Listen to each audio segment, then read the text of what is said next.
Урматтуу студенттер, газдардын диффузия коэффициентин аныктоо тажрыйбасы практикалык бөлүгү. Мындай биз учуучу, жеңил учуучу катары ацетон, метанол, спирттерди колдонсок болот. Биз бүгүнкү тажрыйбада ацетонду колдондук. Ацетонду шприц жардамы менен биз капиллярдын ичине белгилүү бир көлөмдө куйдук.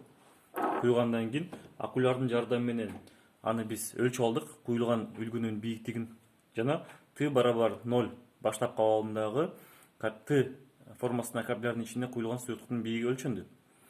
Азыр биз аба насосунун түтүгүн коштук. Мына көрүп турасыздар, түтүк кошулуп турат. Учурда термосенсор температураны көргөзүп атат. Бул жакта суу куюлду, температура 20,5 градус Цельсий.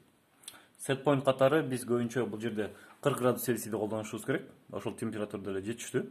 Анан билесиздер, газдар диффузиясында силердин колдонуңуздарда берилген Винклеман ыкмасы боюнча жумушту жасайбыз. Жалпысынан эле диффузияда биз билебиз ба, Фиктин мыйзамдардайбыз. Бирок анын ичинен ушу Винклеман ыкмасы менен аныктоодо колдонобуз. Жалпы ток буланы туташтыргандан кийин биз ысыткычты иштетебиз. Жана ошондой эле аба насосун иштетебиз. Мына аба насос иштегенде дарылап үн чыкканын угуп атасыздар. Мынакей бул жактан аба берилип атат. Абаны берүүнүн максаты бизде могул Т капиллярдын үстүнкү бөлүгүндө жасалма градиент пайда кылышыбыз керек. Натыйжада ацетон куюлган төмөнкү бөлүктөн градиент аз болгон бөлүктү өзү суу мончосунун таасири аркасында учуп ацетонубуз белгилүү убакыт аралыгында буланып баштайт.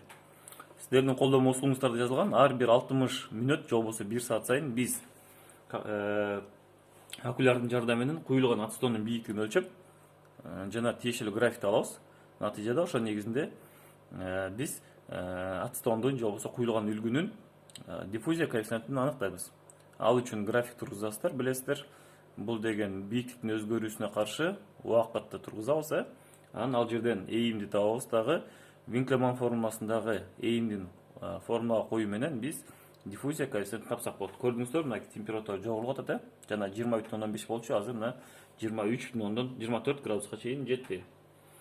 Тажрыйба ушундай иреттүү улана берет. Көңүл бурганыңыздар үчүн чоң рахмат.